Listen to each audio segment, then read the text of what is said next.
മണ്ണർകാട് ഭഗവതി ക്ഷേത്രത്തിലെ 10ാമത് മഹോത്സവത്തോടനുബന്ധിച്ച് ഉള്ള ഗരുഡൻ പറവ, ആ ഗരുഡൻ പറവ വഴിപാടായി നടത്തുന്ന ഒരു വീട്ടിലാണ് നമ്മളുള്ളത്. കോട്ടയം പാമ്പാടി വെള്ളൂര് ചൂണ്ടച്ചേരിൽ വത്സല ചേച്ചിയുടെയും അനിലിൻ്റെയും വീട്ടിലാണ് നമ്മളുള്ളത്. അവർ മണ്ണർകാട് കാവിലേക്ക് കാവിലമ്മയ്ക്കായി സമർപ്പിച്ച ഗരുഡൻ പറവ വഴിപാടിനുള്ള ഒരുക്കങ്ങളാണ് അവരുടെ വീട്ടിൽ ഇപ്പോൾ നടന്നുകൊണ്ടിരിക്കുന്നത്. ഗരുഡൻ പറക്കാനായിട്ട് അവരെ നിശ്ചയിച്ചിരിക്കുന്നത് സേതു എന്നൊരു യുവാവിനെയാണ്. കോട്ടയം പെരുവ സ്വദേശിയാണ് സേതു ഇപ്പം നമ്മളോടൊപ്പമുണ്ട്. നമസ്കാരം സേതു. നമസ്കാരം. ഗരുഡൻ പറവയുടെ വിശേഷങ്ങൾ, ഇതിന് ഒരുക്കും മറ്റു കാര്യങ്ങളുമായിട്ട് ഒരുപാട് വലിയൊരു നീണ്ട പ്രോസസ്സ് തന്നെയുണ്ട്. നമുക്ക് അതിൻ്റെ ഓരോ കാര്യങ്ങളും സേതുവിനോട് തന്നെ ചോദിച്ച് മനസ്സിലാക്കാം. സേതു, ഇതെങ്ങനെയാണ് ഇപ്പം ഈ ഒരുക്ക് തുടങ്ങിയിട്ട് എത്ര സമയമായി? ഒരു മണിക്കൂറായിട്ടുണ്ട്. ഈ മുഖത്ത് ഇതിന് വരയ്ക്കുന്ന ഇതിന് പ്രത്യേകിച്ച് എന്തെങ്കിലും പേര് വല്ലതും ഉണ്ടോ?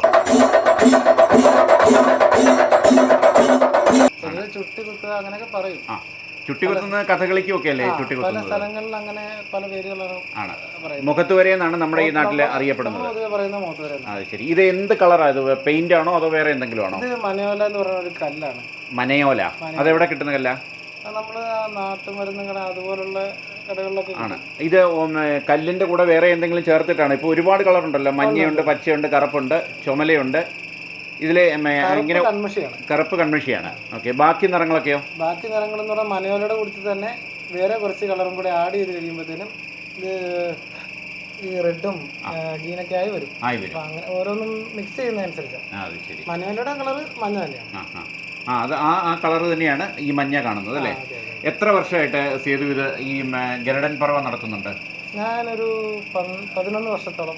എത്ര തട്ടിൽ ഇതുവരെ കളിച്ചിട്ടുണ്ട് ഗരുഡൻ പറവ? അങ്ങനെ കൃത്യമായൊരു കണക്കില്ല, എന്നാലും കുറേയേറെ 11 വർഷമായില്ലേ? കുറേയേറെ ഒരുപാട് ക്ഷേത്രങ്ങളിലെ തട്ടിൽ കളിച്ചിട്ടുണ്ടാവും അല്ലേ?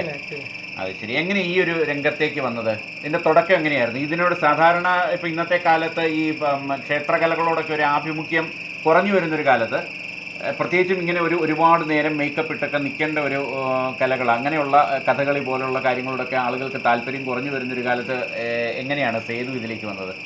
എനിക്ക് ആദ്യം പേടിയായിരുന്നു. എന്തിനായിരുന്നു പേടി? ഗരുഡൻ തൂക്കം എന്ന് പറഞ്ഞൊരു കലാരൂപം നമ്മൾ അവതരിപ്പിക്കുന്ന ആ സമയത്ത് നമുക്ക് കണ്ടു നിൽക്കുമ്പോഴത്തേനും ഒരു പേടി പോലെയൊക്കെ. ഈ രൂപവും ഈ കിരീടവും ചുണ്ടും ഇതിനോടൊക്കെ ആയിരുന്നു പേടി. പിന്നെ എങ്ങനെയാ പേടി മാറിയത്? പേടി മാറി പിന്നെ ഇതിനെ സ്നേഹിച്ചു തുടങ്ങിയത് എപ്പോഴാണ്? ഞാൻ ആദ്യം ചെണ്ടമേളം പഠിച്ച് അരങ്ങേറി പ്രോഗ്രാമിന് പോകുമായിരുന്നു. അപ്പം അങ്ങനെ പ്രോഗ്രാമിന് പോകുന്ന സമയത്ത് ഇതുപോലെ ഗരുഡൻ തൂക്കത്തിൻ്റെ കൂടി പ്രോഗ്രാമിന് പോകാനൊരു അവസരം കിട്ടി.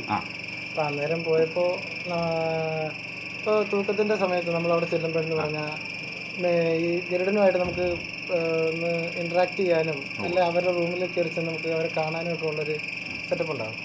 അപ്പോൾ അങ്ങനെ ഒരു പരിപാടിക്ക് ചെന്നപ്പോഴത്തേനും അപ്പോൾ അവിടെ വെച്ച് ഇതുപോലെ ഒരു ഗരുഡനെ കാണാനിടയുണ്ടായി. അങ്ങനെ പുള്ളിയോട് സംസാരിച്ച് വന്നപ്പോഴത്തേനും ആ പേടി അങ്ങ് മാറി. ഒരു പേടി മാറി, ഒരു കൗതുകം തോന്നി, പിന്നീട് അതിനോട് ഒരു താല്പര്യമായി, പിന്നെ ഒരു വലിയ ഇഷ്ടമായി. അങ്ങനെ നമ്മൾ ഇവിടെ വരെയായി. പഠിക്കണമെന്ന് ആഗ്രഹം തോന്നി. അത് ശരി. ഇങ്ങനെ ഇവിടം വരെ എത്തി. ചെണ്ടമേളം എത്ര കാലം പഠിച്ചു? ചെണ്ടമേളം ഒരു 2 വർഷത്തോളം പഠിച്ചു. ഇപ്പോൾ 12 വർഷം കഴിഞ്ഞു. ഇപ്പൊ ചെണ്ടമേളവും ഇടയ്ക്ക് ചെയ്യാറുണ്ടോ അതോ? ഇടയ്ക്ക് പോകാറുണ്ട്. ഇടയ്ക്ക് അതും ചെയ്യാറുണ്ട്. അത് ശരി. ആരായിരുന്നു ഗരുഡനിലെ ഗുരു? ആരായിരുന്നു? കുട്ടപ്പായി. എവിടുത്തെ? ബ്രഹ്മമംഗലം. കറുത്തോട്ടപ്പായി എന്ന് പറയും. അങ്ങനെയാണ് അറിയപ്പെടുന്നത്. ഇപ്പം നമ്മൾ ഈ 1 മണിക്കൂറായി മുഖത്ത് വരാന്ന് പറയുന്ന ഈ ഒരു കാര്യം നമ്മൾ ചെയ്ത് കഴിഞ്ഞു. ഇനി ഒരുക്കിന്റെ അടുത്ത ഘട്ടങ്ങൾ ഏതൊക്കെയാ? ഇനി കച്ചയിട്ട് പാവാട ഇടുക, അത് കഴിഞ്ഞ് കുപ്പായ ഇടുക. അതൊക്കെ ഒരുപാട് സമയം എടുക്കുന്നതാണോ? സമയം അരമണിക്കൂർ വെച്ച് എടുക്കും. അരമണിക്കൂർ വെച്ച് എടുക്കും അല്ലേ? അത് ശരി. ഈ നമ്മൾ ഗരുഡൻ പറവ തട്ടിൽ ഇത് കളിക്കുമ്പോഴേ ആളുകൾ ഇങ്ങനെ നമ്മളോടുള്ള സ്നേഹപൂർവ്വം ഇങ്ങനെ നാണയങ്ങളും നോട്ടും ഒക്കെ ഇട്ട് തരാറുണ്ടോ? അങ്ങനെയൊക്കെ ഇടുമ്പോൾ ഇതിനൊക്കെ പ്രത്യേക പരിശീലനം കിട്ടിയിട്ടുണ്ടോ? പരിശീലനം നമ്മൾ പഠിച്ചുകൊണ്ടിരിക്കുന്ന സമയത്ത് അതിനുള്ള പരിശീലനം. ആ ചുണ്ടയിൽ ഇത് നാണയം ഒരുപക്ഷെ എടുക്കാൻ എളുപ്പമായിരിക്കും. നാണയത്തിന് വക്കും മൂലയൊക്കെ ഉള്ളത് കൊണ്ട് എടുക്കാൻ എളുപ്പമായിരിക്കും. ഈ നോട്ട് എടുക്കാൻ പറ്റാറുണ്ടോ? ഇപ്പൊ നിലം പറ്റി കിടക്കുന്ന നോട്ട് എടുക്കാൻ എല്ലാവരും പറയുന്നത് നാണയത്തിനാ പാടുന്ന അല്ലേ? പാടുന്നതാണ്. ശരി. നാണയം എടുത്തു വരുമ്പോൾ ചിലപ്പം തെന്നിപ്പോവും. അങ്ങനെ ചിലപ്പോ എണ്ണയിലൊക്കെ ഇട്ട് ഗ്ലാസ്സിലൊക്കെ വെച്ച് എണ്ണയിലൊക്കെ വെച്ച് തരും. അതിനൊക്കെ പ്രത്യേക പരിശീലനം ഉണ്ടായിരുന്നോ? അങ്ങനെയില്ല. നമ്മളിപ്പോ പ്രാക്ടീസ് ചെയ്യുന്ന കൂട്ടത്തില് ഇതും കൂടെ പ്രാക്ടീസ് ചെയ്യുമ്പോഴത്തേനും നമുക്കത് കുറച്ചുകൂടി ഈസി ആയിരിക്കും. അങ്ങനെയാണ് ഇപ്പോ ഒരുപാട് പരീക്ഷണങ്ങളൊക്കെ കിട്ടാറുണ്ട്.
ഒരു ഗരുഡൻ പറവ ആ ഒരു ടീമിനൊപ്പം എത്ര പേരുണ്ടാവും? ഗരുഡൻ ഉൾപ്പെടെ എത്ര പേര് മേളക്കാർ ഉണ്ടാവുമല്ലോ?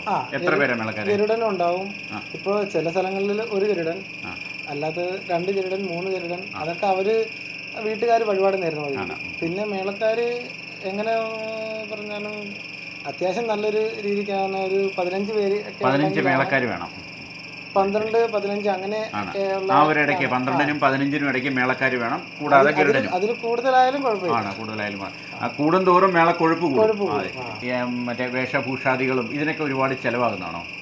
അത്യാവശ്യം ചിലവാകുന്നതാണ്. ഏകദേശം എന്ത് ചിലവ് വരുന്നതാണ്? അതിപ്പോൾ കിരീടാണേലും ചുണ്ട് ഒക്കെ ആണേലും നമ്മൾ ചിലപ്പോൾ വർഷാവർഷങ്ങളിലോ അല്ലെങ്കിൽ കാലപ്പഴക്കം ചെല്ലുന്തോറും നമ്മളത് പുതുക്കിക്കൊണ്ടിരിക്കണം. അപ്പം അതിനും ചിലവ് വരും. പിന്നെ ഇതൊക്കെ ആദ്യം തന്നെ നമ്മൾ ഉണ്ടാക്കുമ്പോഴത്തേനും നമ്മുടെ കയ്യിലോട്ട് റെഡിയായി കിട്ടുമ്പോഴത്തേനും അത്യാവശ്യം നല്ലൊരു എമൗണ്ട് ആവും. ഗരുഡൻ പറവ വഴിപാടായി നേർന്ന ഗൃഹനാഥൻ അനിൽ ഇപ്പം നമ്മളോടൊപ്പം ഉണ്ട്. നമുക്ക് അദ്ദേഹത്തോട് കൂടുതൽ കാര്യങ്ങൾ ചോദിച്ചറിയാം. ഈ ഒരു വഴിപാട് ഇതിനുള്ള മുന്നൊരുക്കങ്ങൾ എന്തൊക്കെയായിരുന്നു?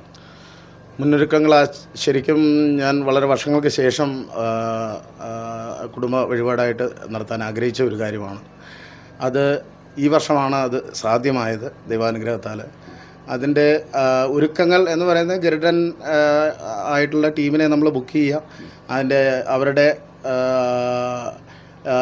ടീമുകളെ നമ്മൾ അറേഞ്ച് ചെയ്ത് മേളം അങ്ങനെയുള്ള എല്ലാ കാര്യങ്ങളും നമ്മൾ അറേഞ്ച് ചെയ്ത് അവരുമായിട്ട് നേരിട്ട് കോണ്ടാക്ട് ചെയ്ത് അവരുടെ എന്തൊക്കെയാണ് ആവശ്യങ്ങൾ, ഇതുമായിട്ട് ബന്ധപ്പെട്ടുള്ള ആവശ്യങ്ങളൊക്കെ നമ്മൾ എല്ലാം സജ്ജമാക്കിയിട്ടുണ്ട് ഇപ്പോഴത്തെ അവസ്ഥയിൽ.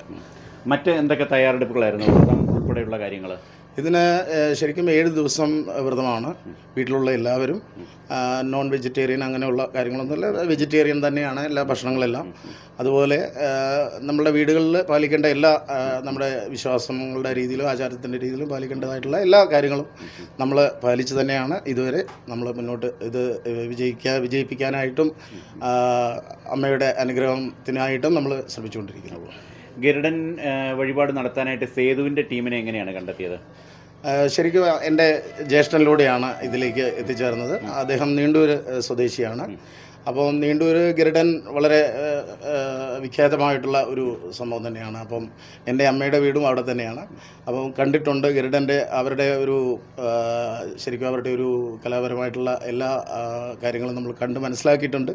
അതനുസരിച്ച് ജ്യേഷ്ഠനെ ബന്ധപ്പെട്ടു. ചേട്ടൻ്റെ എല്ലാ ഇതോട് കൂടിയിട്ട് തന്നെയാണ് നമ്മൾ ഈ കാര്യത്തിൽ എത്തിയിരിക്കുന്നത്. പിന്നെ അതുമായിട്ടനുബന്ധിച്ച് വീടുകളിൽ നമ്മൾ ഇത് നടത്തുന്നതിനോടുകൂടി ഇതൊരു ദേശ വഴിപാടായിട്ടാണ് കാണുന്നത്. ഞാനാണ് ഇത് നടത്തുന്നതെങ്കിലും വെള്ളൂർ ദേശത്തു നിന്ന് ഉള്ള ഒരു വഴിപാടായിട്ടാണ്. അപ്പോൾ നമ്മുടെ വെള്ളൂർ ദേശത്തുള്ള എല്ലാ ആളുകളെയും ഇതിനകത്ത് സംബന്ധിപ്പിച്ച് അവർക്ക് ഒരു അന്നദാനം, അങ്ങനെ പ്രസാദം കൂട്ടോ എന്തെങ്കിലും അവരുടെ ഒരു സന്തോഷം, നമ്മുടെ ദേശത്തിലുള്ള ആളുകളുടെ ഒരു സന്തോഷം കൂടി നമുക്ക് അനുഗ്രഹമായി വരണം എന്നുള്ള ഒരു കാഴ്ചപ്പാട് കൂടി ഇതിനുണ്ട്.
ചമയങ്ങളൊക്കെ കഴിഞ്ഞു. വിളക്കുവട്ടം പറവയ്ക്കായിട്ട് ഇറങ്ങുകയാണ്. ഇത് കഴിഞ്ഞ് നേരെ മണർകാട് കാവിലേക്കാണ് പോകുന്നത്. അവിടെ കളിത്തട്ടിലാണ് ബാക്കി ഗരുഡൻ പറവ നടക്കുന്നത്.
ഇരുപത്തിയെട്ടരക്കരയ്ക്ക് ദേശാധിപത്യമുള്ള ഭഗവതിയാണ് മണർകാട് ഭഗവതി.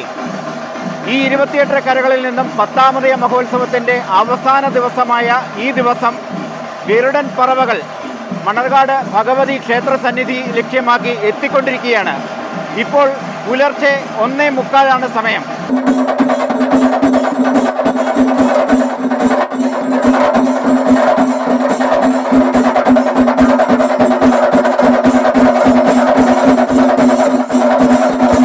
ത്രിലോകങ്ങൾക്കും ശല്യമായി വിഹരിച്ചിരുന്ന ദാരികനെ നിഗ്രഹിച്ച ശേഷം രക്തദാഹിയായി കലിതുള്ളി നിന്ന ഭദ്രകാളിയെ അനുനയിപ്പിക്കുന്നതിനായി സ്ഥിതിപാലകനായ മഹാവിഷ്ണു തൻ്റെ വാഹനമായ ഗരുഡനെ ഭദ്രകാളിയുടെ സമീപത്തേക്ക് അയക്കുകയുണ്ടായി.